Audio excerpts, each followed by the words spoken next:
Hey, universe. Hey, universe. And that's not a hey, universe. Nope, that's a hey, universe. And did you hear that? That's the garbage truck. Did you know I already have my garbage out? Nope. Neither did I until 20 minutes ago. But I seem to be on a good run lately. Well, some good runs, some miserable stumbles, but not wanting to rerun old jokes. The hey introduction for today is a nod to the Norwegians. I believe the Finns, the Danish, and I'm sure many others use hey as their primary greeting. But given my sister's currently in Norway and headed to Amsterdam, well, hey, universe. Hey. How you been? Yeah. All right. Right on. It's Monday morning, and it is 9:04. Oh, no, that clock. God dang, 9:14. It's 9:14. Here on the 4th of June? Nope, 3rd. 3rd of June. Getting used to the new month. And, yeah, new month. Makes me feel like I should at least start every episode now telling you to speed this up and adjust your speed play setting inside of your playback device, or if it's inside of a web browser, then something like YouTube, then use the little settings menu to access playback speed and go to at least 1.75. Try 2.0 or 2.25, then you won't have to hear me burp. And if you will get some time at faster speed, you'll realize how slowly I talk. And I can't listen to myself at normal speed. I can barely believe that I talk that slow. But I do, because it's been proven now 490 times. And on that note, I've literally done this 490 times. I can't believe that either. It's shocking. It's a huge number of blah, subconscious revelation conversations with the universe. And I would have never gotten myself past 50 had it not been something that has proven valuable in my own life. And it's proven valuable in that I've nailed down some of the true frustrations and potential solutions, as well as, I guess, the causal relationship between perhaps apathy and outcome, or whatever you want to describe as the malaise of those who were duped into believing we were doing something exceptional, and then those who were shown a road of deceit and Schadenfreude-filled leadership that put us in a position of true compromise across all levers that can be manipulated. And in this reality, we're stuck with, well, I don't know if apathy is the word, but thanks to quite a few factors, not just smartphones, but that being the primary one, we're as isolated, fractured, and incapable of standing up as a group as we've ever been. And so, as I thought through these pickles, conundrums, and oh, really kind of moments, more like, oh my fucking God, or even I'll go so far as to say, Jesus Christ, you gotta be kidding me. Moments. You just have to, well, you have to see that your path and the paths of many others are on this trajectory of, no, this isn't good enough. We can do better. And in my case, the way to somehow orient that boat of despair. No, boat of hope. Boat of hope. It's a boat of hope. Put hope on the back. Don't put despair. Okay, we'll put an and at least. Hope and despair. Despair and hope. Fuck. That's not what I wanted the boat named. Well, if you're naming your boat fairly, you can't just call it hope. The world's full of despair right now. And that's just accurate. That's not some sort of doomsaying. In fact, if you look at the happiness quota of current Americans and project it? I don't know if that's correct. I don't know. But if you look at a 30-year historical account of that polling data, well, the last 10 years have just fallen through the floor. Nobody's happy. This is a worldwide trend, too. This isn't just America. But America is endemic of some of the worst imbalance charting of this particular characteristic of life. How happy are you generally? How optimistic are you? These polls show that we are none of the above. We have no outlook that is positive. We just don't want things to get worse, and that even seems impossible. So can we just make the worst something that doesn't affect me? Okay, could we just make the worst something that doesn't affect me as much as the fucking food prices and the power prices and the fucking house prices? Oh, what's it cost to go to a movie now? $40 probably? Pause. Unpause. Which is why I illegally download my movies on the internet and then watch them in my bedroom, like I said last time. Pause. Unpause. Thus explaining how I don't know the price to a movie. I just wanted to be clear, I'm not a moron. I just am a little bit underfunded to be going to movies and paying full price. You all rich people. Pause. Pause. I do have to admit, I never thought I would think of people who could afford to go see Saturday evening matinee movies as the people who have become the rich. And you're not rich, but you're spending your money dumbly, so what am I going to say about that? Not that going to the movies isn't something I did way too much of myself, but I understand now how much I was allowing a disconnected sense of reality to be fulfilled in some sort of vicarious manner by the stories Hollywood would pump at me to make me feel that freedom, justice, and the American way were a triumphant spirit still nestled in the confines of Americans across the nation, or some other storybook telling I was willing to accept as my life's actual existence rather than the fucking one that it is, where at every turn I'm being taken advantage of by power structures that do not give a fuck about me.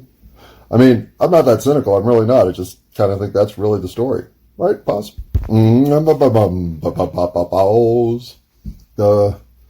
Okay, let's start with the solutions, or at least what I've come up with as ways that we can initiate today a better America tomorrow.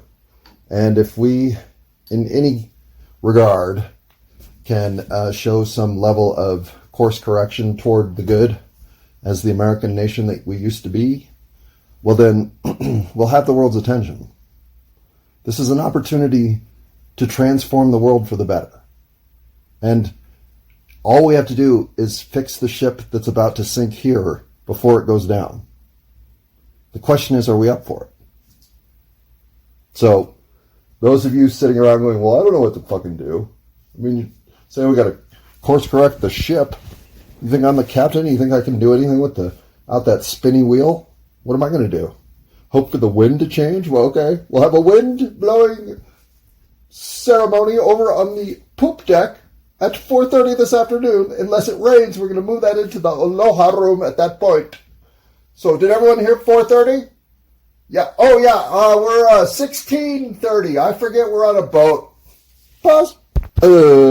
Pause. I'm not saying that America's the kind of place where people are just giving up enough that they think the only thing they can do is possibly participate in some sort of Native American wind-blowing ceremony on the poop deck. And if not, they're in the Aloha room, in case you couldn't hear that guy. Yeah, 4:30. I mean, today, this afternoon. Of course it's 4:30 in the afternoon. What do you think? They're going to call that shit at 4:30 in the morning? What the fuck's wrong with you, bro? Come on. Speak American. Pause. No.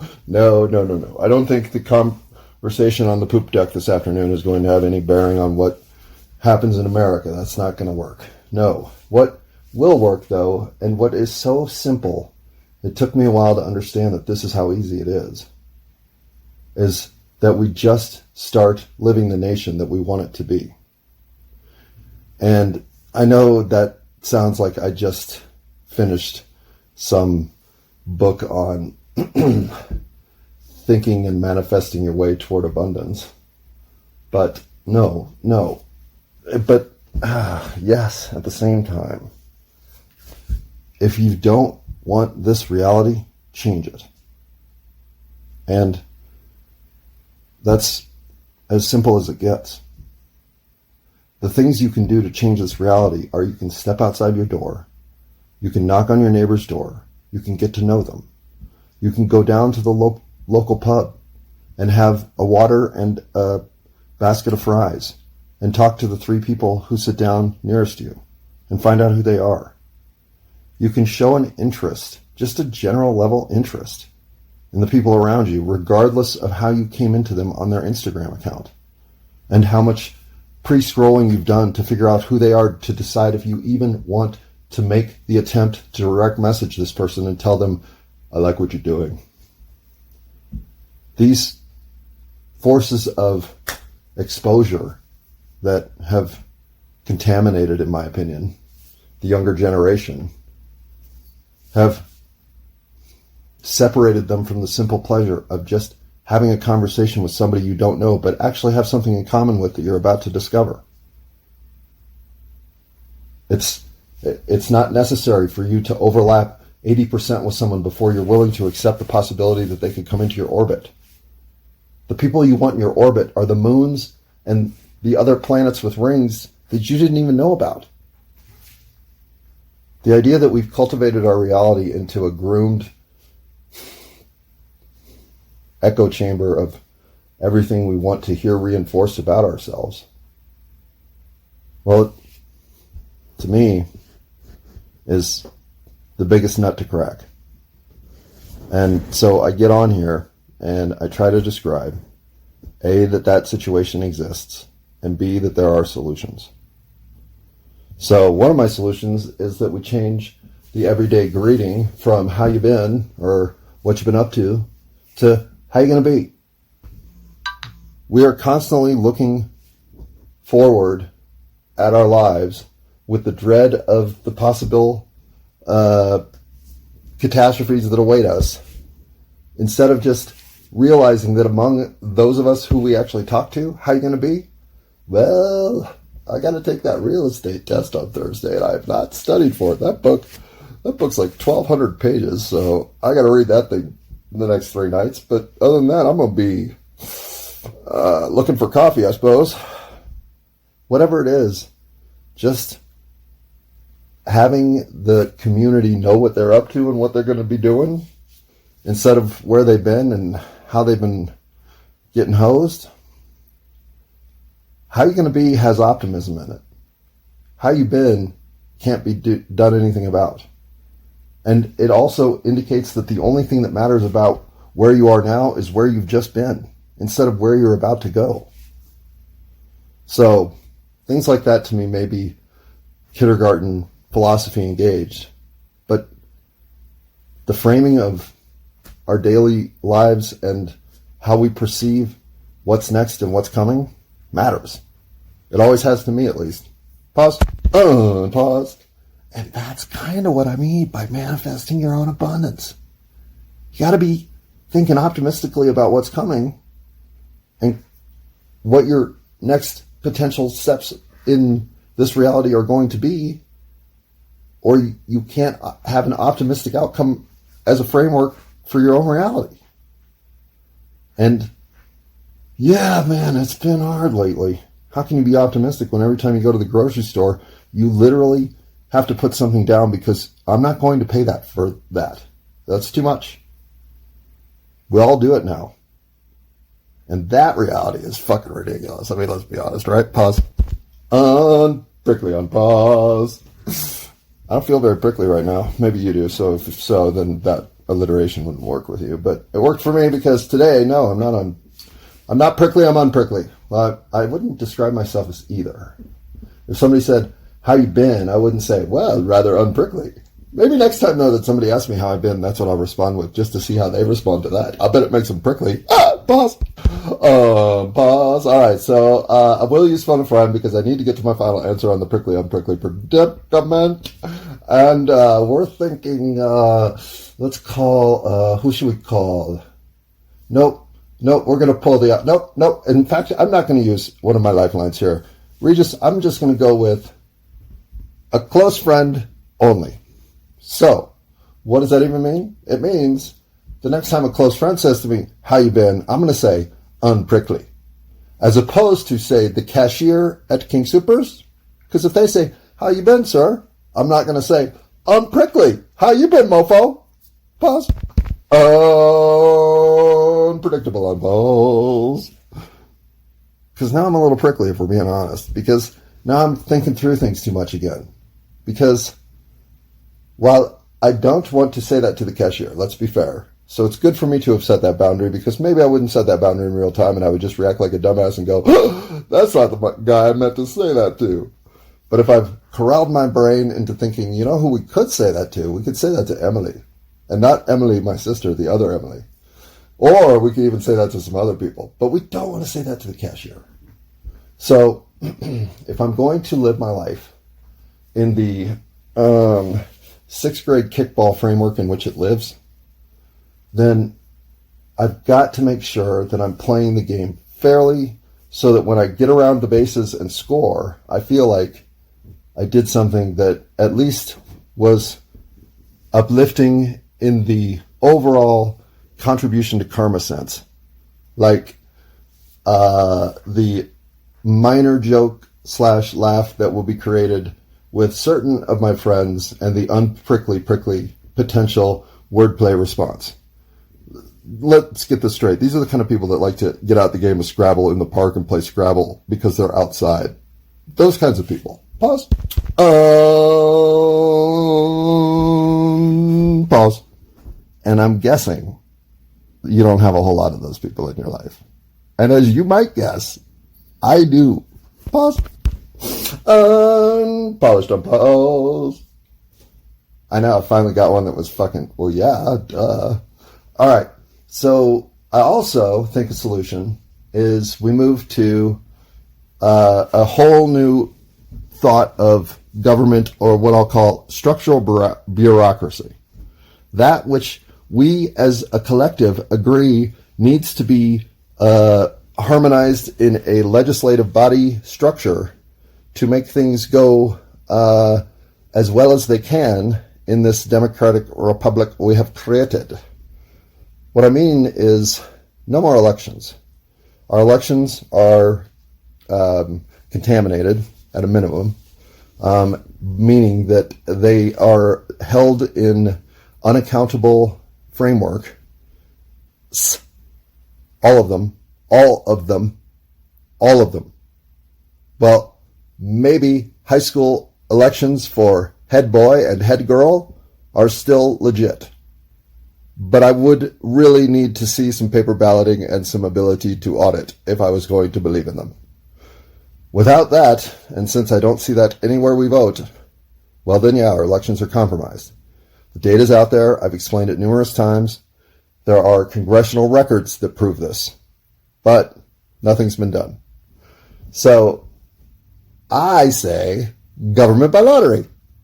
3-year terms. You get picked, you go serve. Whatever position it is.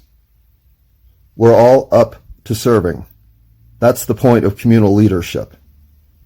And I don't care who you are, you go. Unless, for some reason, you have a mental incapacity that leads to it being a circus to send you. I serve up my recently deceased cousin, Jack Welsh, who was born with a form of mental minimization that left him needing full time nursing care his entire life. He couldn't feed himself. He couldn't take himself to the bathroom. He couldn't even walk. He was strapped into a wheelchair so he wouldn't hurt himself. Those conditions are rare, but since they exist, of course, those conditions are the exceptions that do exist, but no other exception is made. And whatever service this is deemed as will be thought of as the sort of gift to society that the most noble among us get the chance to partake within. We must revere our leadership accordingly and as to the position we are granting them as leaders over all of us. No more unaccountable lies and manipulation from the structure we depend on to make a civilized life for us all. These seem like basics to me, but here we sit needing to rework the frame of the game that we're playing so the game does its best to create a fair, level playing field for all. That's all I'm ever after. That's all I think we deserve, but we absolutely deserve it, and it's not being served up. Whoa! Things are falling off my bed more than usual, and that's disappointing. That means my mattress is going to have to be replaced here in the next year, and since I don't work... What? You don't work? Well, I work, I just don't get paid for what I do.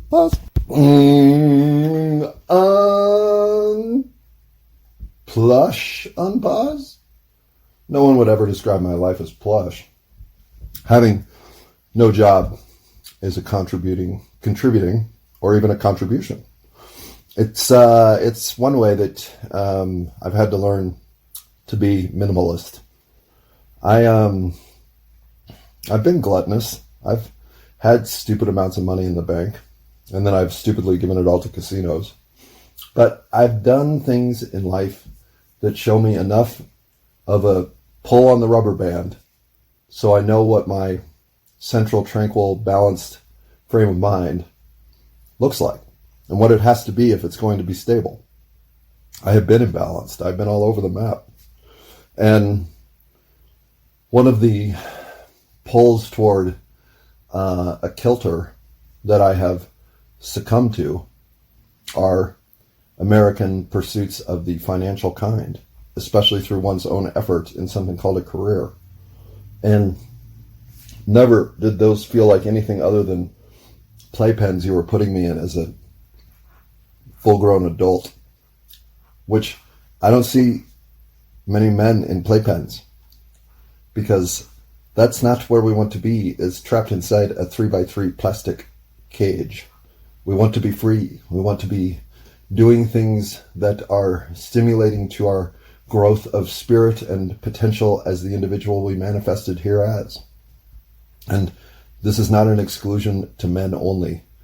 I am only experiencing the male gender heterosexual train ride this time around, so that's what I've got to speak to. I know that others have different realities to speak to than that, and I respect that ride puts you in a framework that's slightly different, but that doesn't mean we don't have a ton of overlap on which we can agree about lots of shit. Like how we all want fulfilling, purposeful lives. And if we ain't getting them, well then something needs some fixing. Pause. Unparalleled, unpause. Probably not. That's probably another case of overselling the situation that we're known for here in America. Yeah. Unparalleled? Honestly, bro, are we sitting through the most compelling commentary ever provided the universe in the next 2 or 3 minutes? Is that where we're going to go? Unparalleled? Prove it. Because what I'd say is you're an unproven unboss. I hate when I'm one-upped by my own psyche. Boss. Unperturbed, unpause. Because perturbed we will not be. We will never be perturbed. Well, not never, but we will not be perturbed by things we cannot be control posited toward. And so perturbed at my representational government, yeah, I can be perturbed at that. Not because I've done anything like vote, but because I live here. So yeah, if we're going to have structure that oversees the system that is my populace at large, then yeah, I get a right to be perturbed when it's all fucked up like it is. So, given that, pause, popular on pause. Yeah, that text derailed me. I have no idea what the fuck we're talking about. So here at 25:25 and 55. Wow, that was terrible. All right, I'm going to shut this down at 25:25. Go listen to it, come back, figure out what the hell I need to say next so that I can make sense of where we've been and finish this well. Unpersuasive on pause. Finish this well. I mean, you said it yourself, you dick. God, you're full of yourself. Pause. Well, okie dokie, Smokey. It's 12:02 now, which means that the pressure of trying to finish this well sent me over to accidentally open something called Ancient Planet, which I think sucked up about 98 minutes of my life. If I have a weakness for time suck, it is tower defense.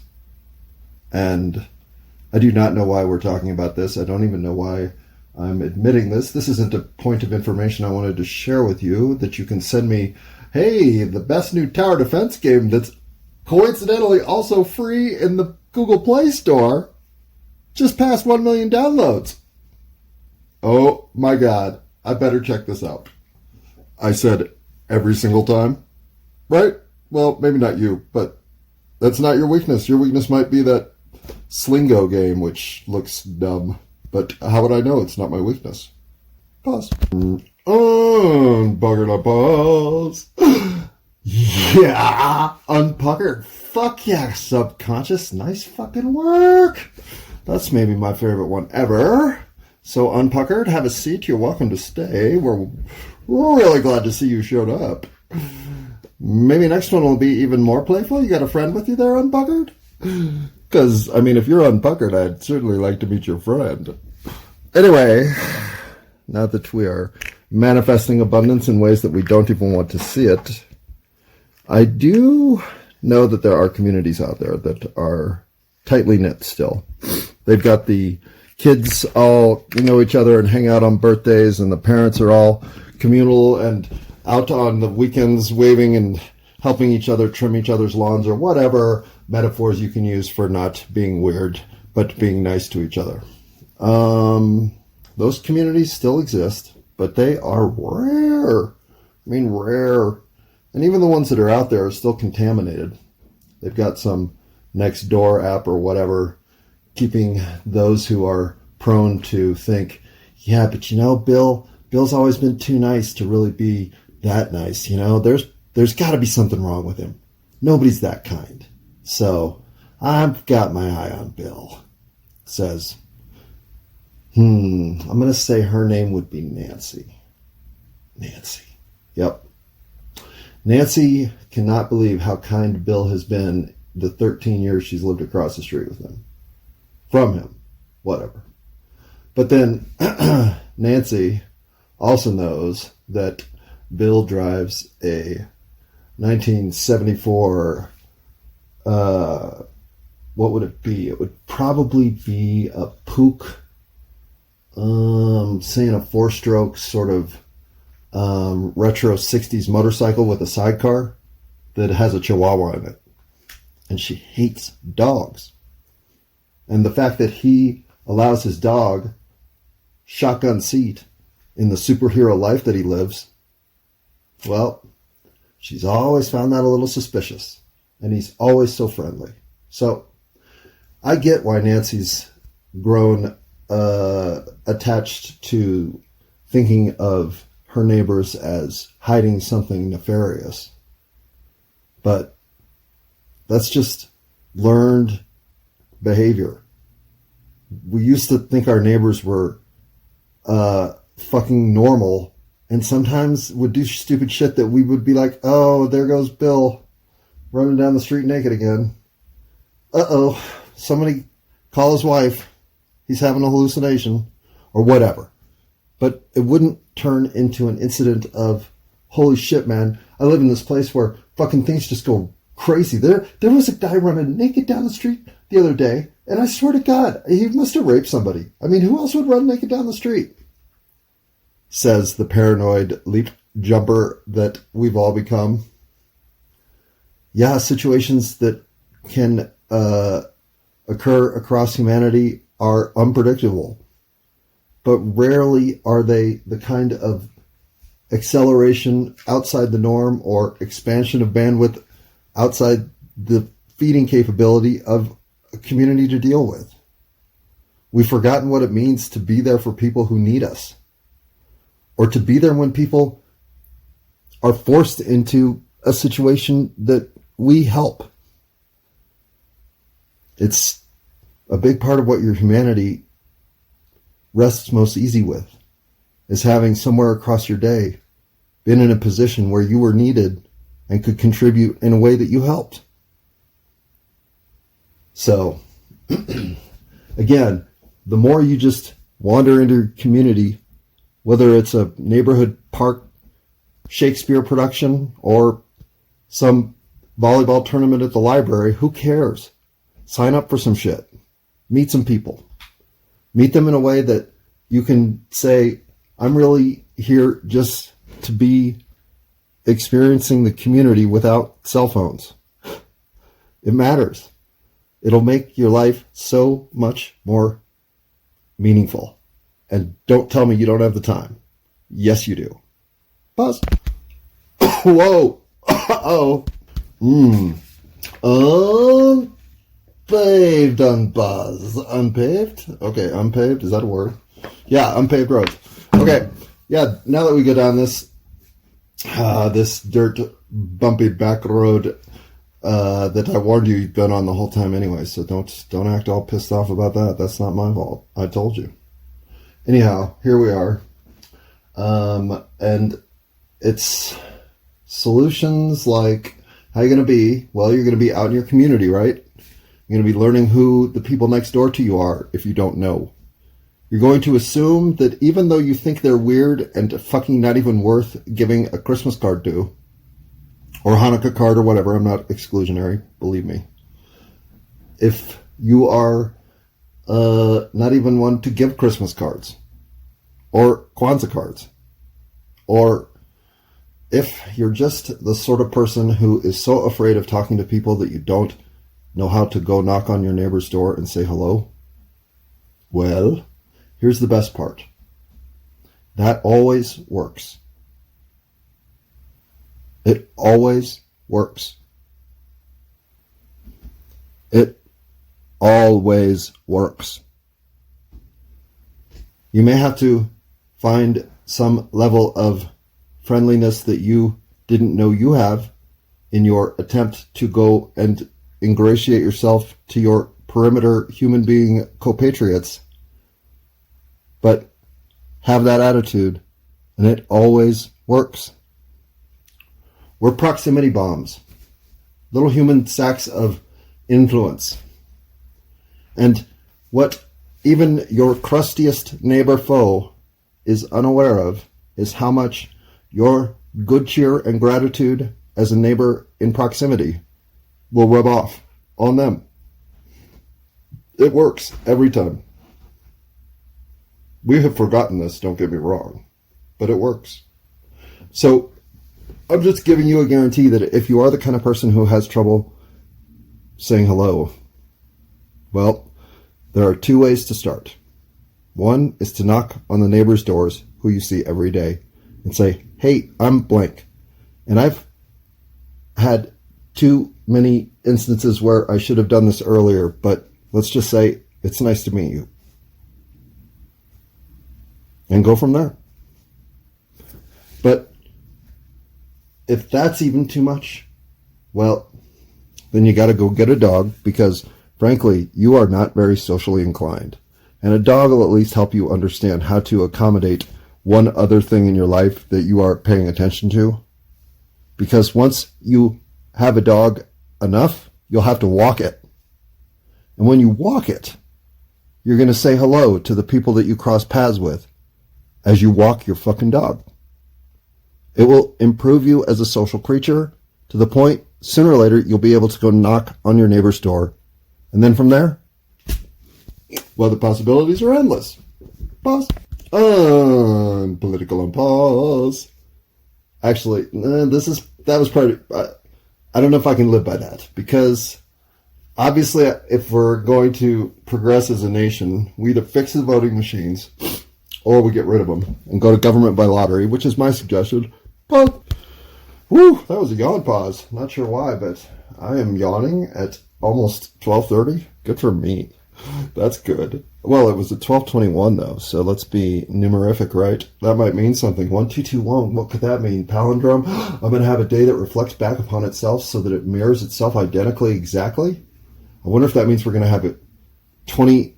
Ooh, I don't even know how far we're into recording this because it's split in two. Back behind the scenes, we don't want to show these things, but that's what happened today. It's actually split in three, maybe fours. Who knows? Who cares? On to this we go. If the power structure that be need to be replaced by something like government by lottery, well, what do we do with the power structure that is? How do we dismantle the government largesse that exists into something that's truly productive and working for the good of us all? I mean, these are the easy questions. So when I say I don't work, I think about this kind of stuff all day long. Well, unless I'm making something like, let's see, an omelet, then I'm probably thinking about the process of getting the omelet made.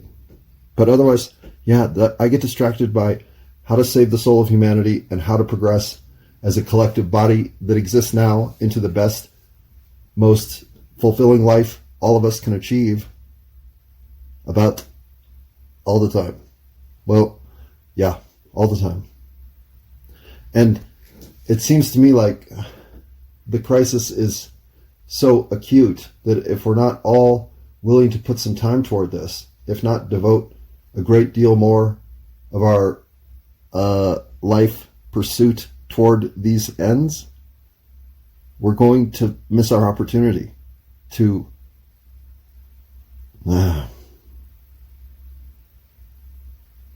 be what humanity has the potential to become. But I don't feel like this is necessarily everyone's journey. I just know it's the one that I'm on. And for the first 40 years of my life, I had no tack on which to sail whatsoever.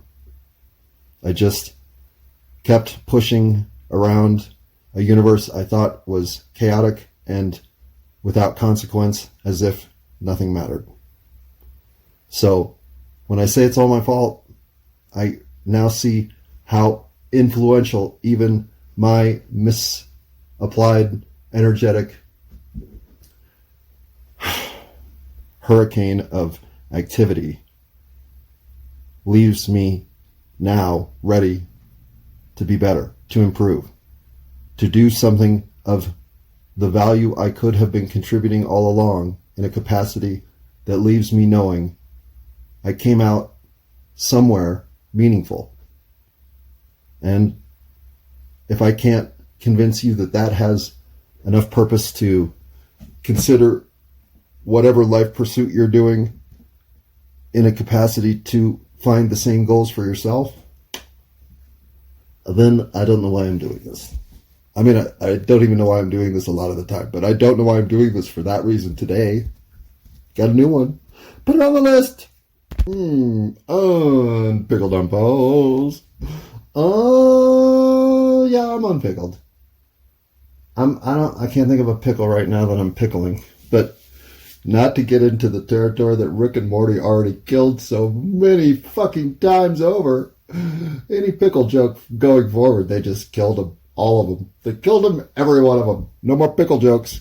They pickled it. So, with that in mind, I will never unpickle a pause again. But I will unpickled? No, prickled? What was I going to say to the cashier? I'm unprickly. I don't know.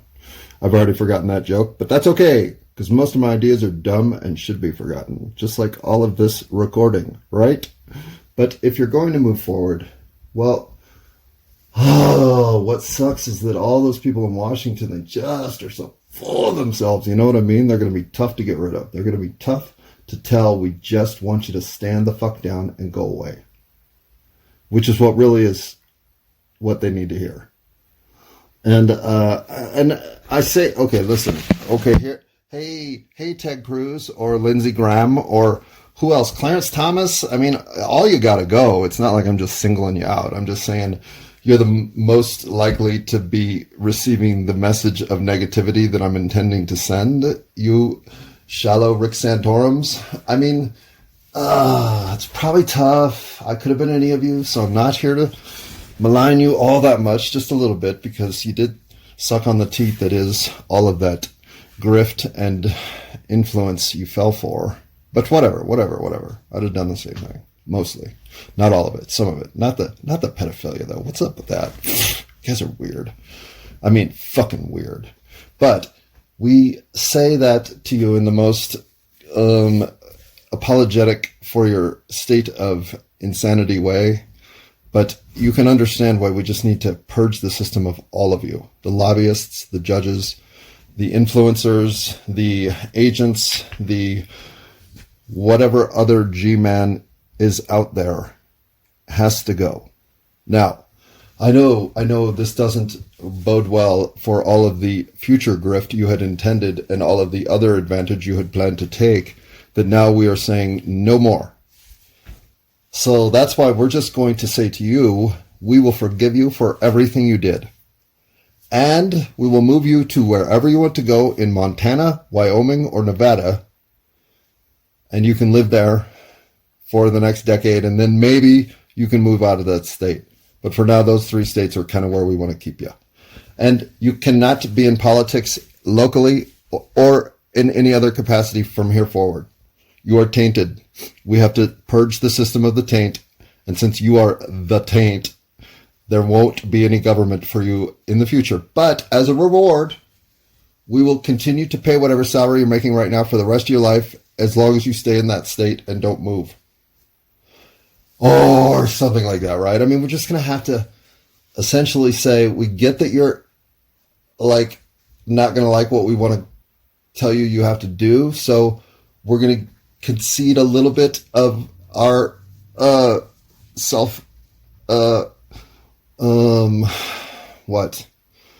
our self-respect, I suppose, and allow you to persist as the vile manifestations that you became.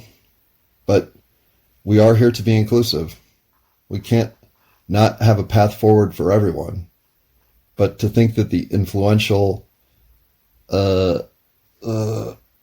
Schadenfreude and money-driven politics that we've become can in some way transition to something more noble without a complete reset of the system, I don't see it. And why would we ever propose a system of taking those who attempted to make our system work and just failed? Why would we want to do anything but push them off to a position of, I guess, non-threat or non-influence or non-participation, or just, if anyone needed to learn the value of mowing the lawn, it's every single person working in Washington, if I had to guess. Awesome. And as I've said before, I think then you can whittle down government to about 3,000 positions. That's what you need to run the government. And then you need some peripheral things like the park services, maybe whatever. That kind of stuff has to be accounted for as well. But 3,000 people in Washington is enough to do the whole fucking job, I think.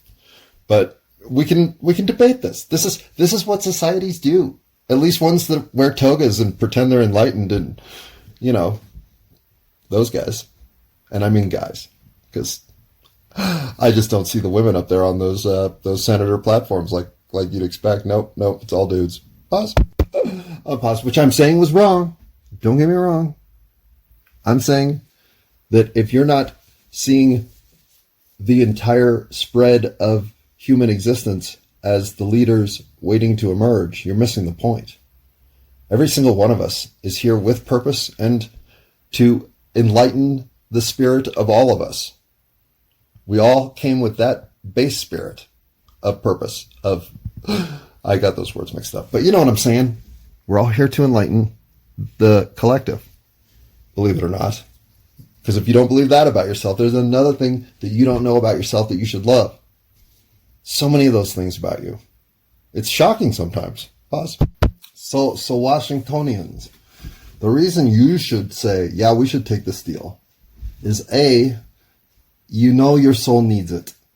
I mean, I hate to say it, but it's if anybody with any clarity looks at you and what your future is, it's as if you're on some runaway train that is headed toward a cliff.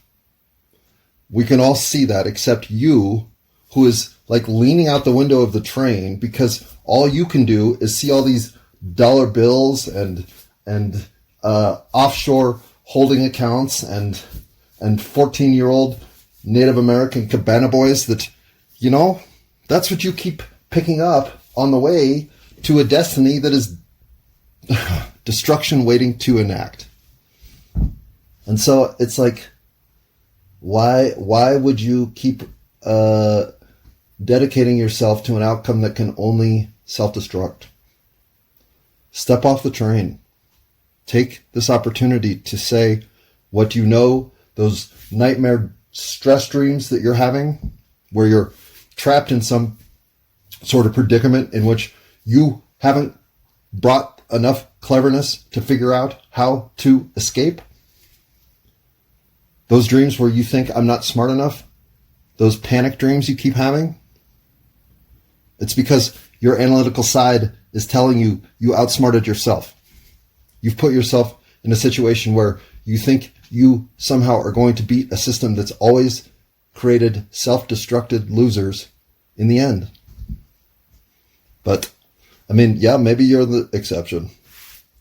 Maybe you're the one that's going to prove that this 100% always otherwise fulfilled prophecy is going to be not your outcome. But I'm not betting on it. I mean, I'm out of money, so what would I bet with? I guess I could bet with my pride because that's fully intact, unlike yours. Pause. Unpaid on pause.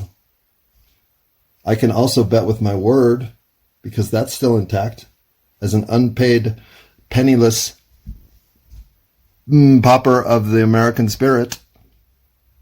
A wandering poet, philosopher, comic, as I like to say. Well, what are you going to do? How are you going to compromise somebody who has nothing but their word to offer?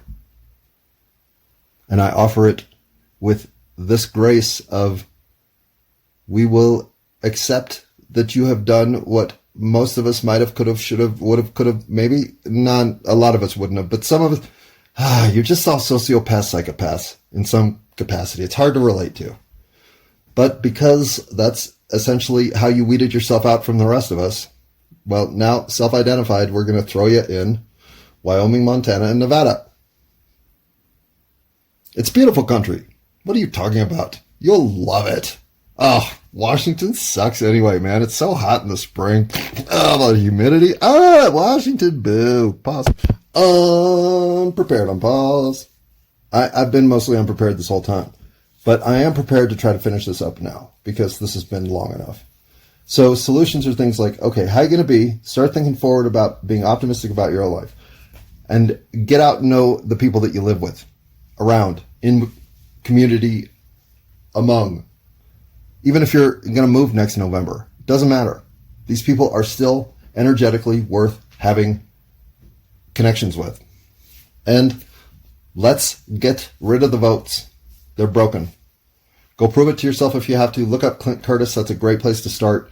But there are compromised election results proven all the way back to the 40s. How far back do you want to look for proof that our elections were stolen from us and continue to be in huge, huge, huge, huge, huge, huge, huge, huge, huge, huge quantities today?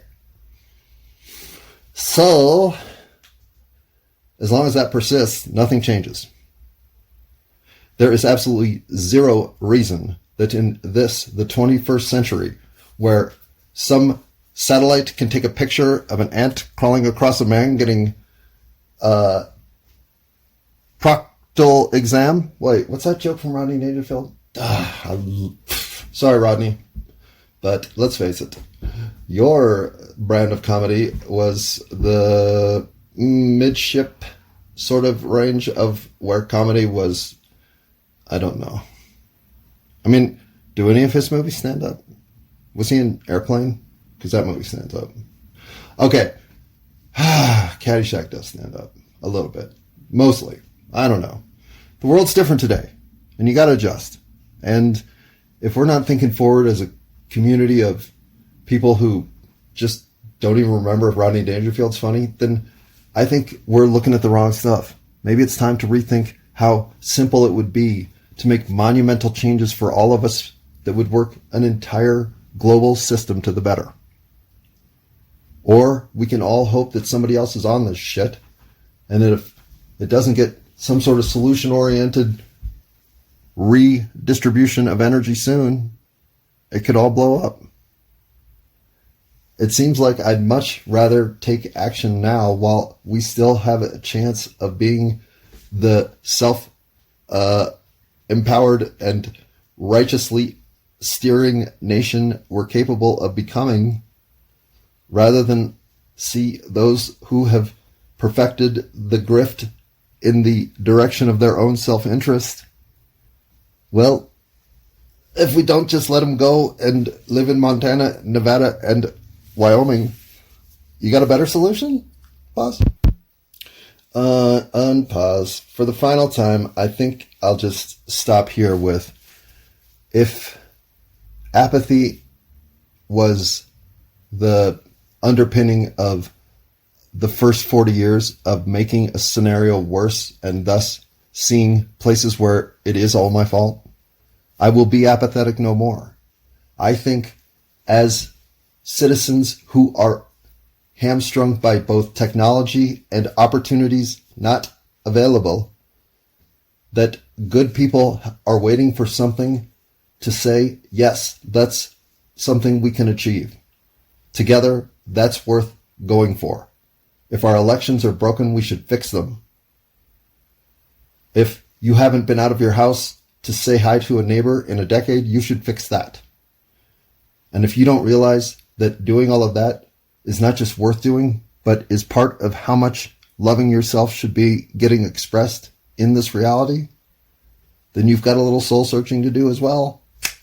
But, I mean, I've talked about that for 489 other episodes. I think here at number 490, I'm ready to take a break.